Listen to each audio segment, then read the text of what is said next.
Good morning, everyone. It is March 31, 2020. And for me, this is day 20 of sheltering in place or taking a staycation or whatever you want to think. Now, I'm old enough to have people call me retired, but I'm really not. I love to work. I do have a business.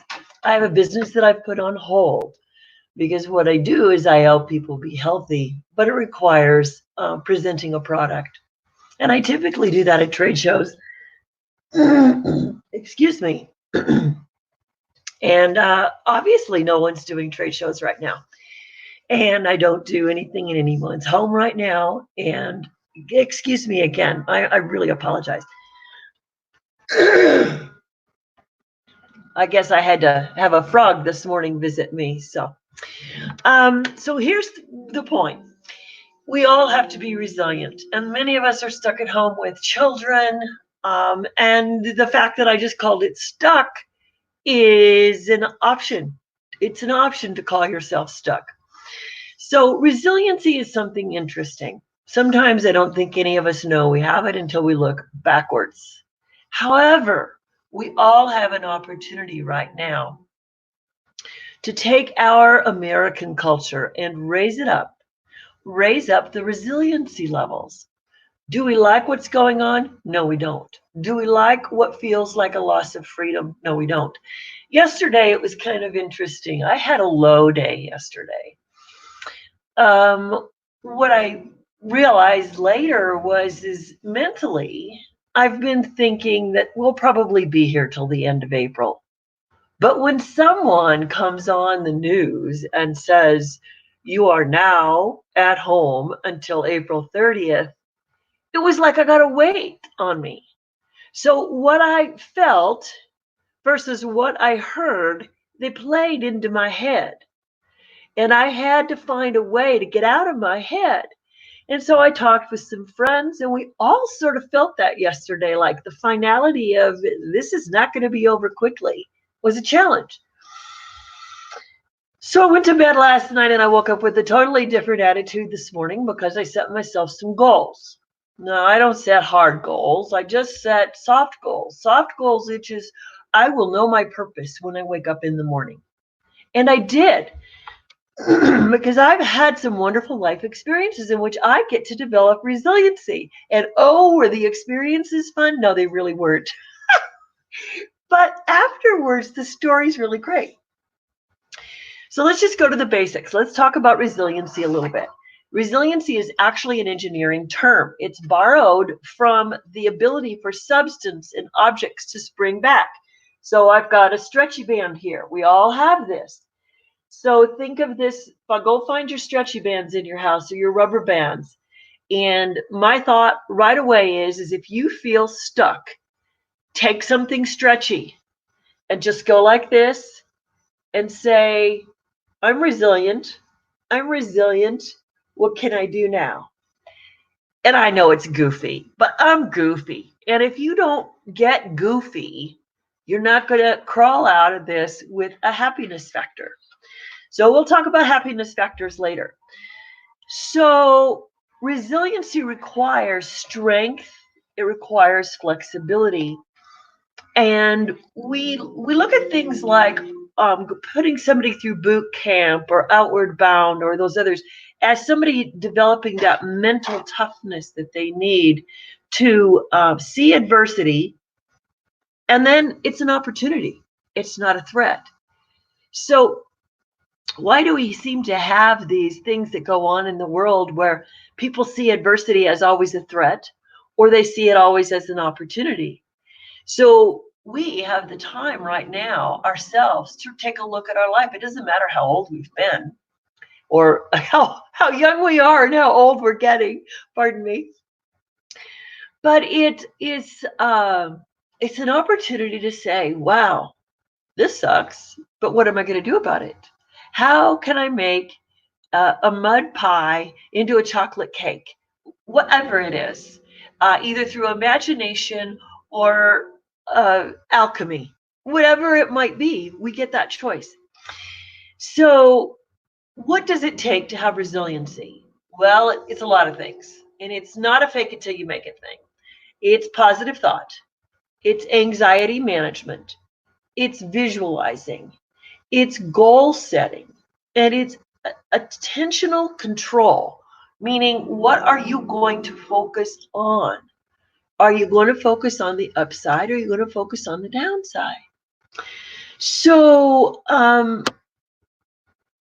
there's times in our life that we all have remembered that we were mentally tough. So I'm going to tell you one of mine, and then I'm going to give you a suggestion of what to do with your family, because if you know you are in place for 30 days, and I'm appreciating all the people who are not in place, but for those of you who are in place for 30 days, let's talk about it. So I've been looking back at what are all the things in my life that made me resilient. Well, one of the first stories I remember, and you got to figure out, I'm 71. This happened when I was 5 or 6. So I've been carrying this little memory around for 64 to 65 years, but not from a bad perspective. It's like actually a positive story for me. So I lived in southeastern Colorado, Holly, Colorado. And I got the privilege of living next door to my grandfather and my great-grandmother and my other great-grandmother. And the first example, this is a funny one, of resiliency was we all had only one bathroom in those days. This is the early 50s. And we always wondered how did we live without 2 bathrooms when we finally got there. But anyway, if someone was in our bathroom, we'd go running out the back door. We knew we couldn't go to Grandpa's because he was probably there. The other one was across the street. So Great Grandma Romer was to the right, and she'd hear our back door slam, and she was on her back porch with her screen door open so we could run into the house. And when you think about it as an older person, that's really kind of funny. But she didn't want her screen door broken, so she opened it up for us and let us run through. But let's talk about another story that came from that time. That one has really no point other than she was resilient. She was there for us. She had the door open. But Grandpa used to like to take all of his grandkids out on his runs through the South 40 and all the other fields, and to just look for strays, were the cattle out, what was going on. It's all country dirt roads, lots of tumbleweeds along the side, built up on the fence. And he had a buggy whip in the back of the car. And he'd put you out in the road while he's driving along behind, and you'd find maybe 10 head of cattle that are out. And he'd tell you to go twitch them to move them along the road. And so it's a 6-foot buggy whip, so you're okay. You're back 6 feet. But when you twitch on the little calves or whatever, they just kept going.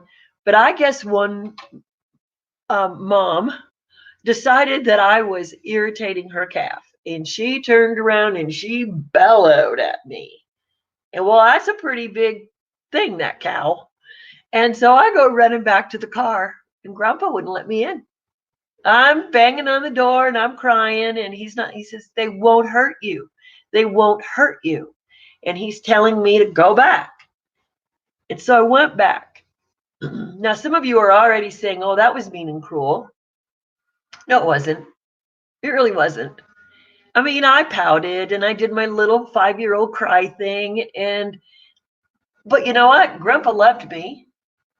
As soon as we got them back in the corral and he got in the car, he gave me a hug and he told me all that was great. And my grandpa didn't give hugs a lot, but in those days you had the bench seats. So I got to scooch over and sit next to my grandpa, and I got to feel all warm and cuddled and pleased with myself because I finished the task. I didn't have the word resiliency in my vocabulary at that age, but it's like, wow. So then let's fast forward. I'm 22. I'm out in the ocean in an open pulling boat with 14 people. The winds are 40 miles an hour. The waves are 6 feet high. We're all getting soaked. And I'm on the rudder, and I've got to get us, along with the navigator and along with everybody who was crewing and working the sails. We had to take them down halfway. We had to get out the oars and the sails to get to the lee side of the island. Well, I never thought about it until today when I'm putting this together. But that stamina, that ability to say, I've got to do this, I couldn't run back to my grandfather's car and get in. I couldn't be afraid of that cow that was that storm. We had 14 people all depending on one another to stay alive, to stay out of hypothermia, to be able to land, to be able to offload our gear, to get fires going, and to thrive. That was resiliency. And, we marry interesting things together when we are developing resiliency. And the opportunity that was available for me when I was afraid and wanted to get into my grandfather's car was absolutely unknown until later. I just had a spark in me that said, you can do this. And so we got to the island and we got to safety, and we all found trees that were dripping wet, but we still built our shelters under them and stayed dry for the night. So what's my point today? My point is we know, many of us, that there's 30 days at home by yourself, with family, with whomever. So goal setting is one of the things that develops resilience. However, we know one thing about goal setting that gets people off track is if you share your goal with someone, there's always someone that wants to tell you why your goal will not work. Yep. So what I'd like to recommend is that as families, that you each write down a goal that you want to achieve, and it's yours, and you work on it. And don't share it until the end of the 30 days.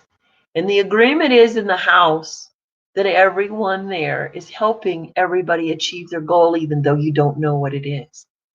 So the goal could be, mom doesn't want to yell at anybody for 30 days. She's going to eat a lot of words, probably. Those of you who are not having a tendency to be positive, you're the one needing all the attention all the time. Maybe your goal is the time to give somebody the attention they need. So resiliency is creating plans in the times of adversity, and it's challenging new behaviors. So actually, when you look at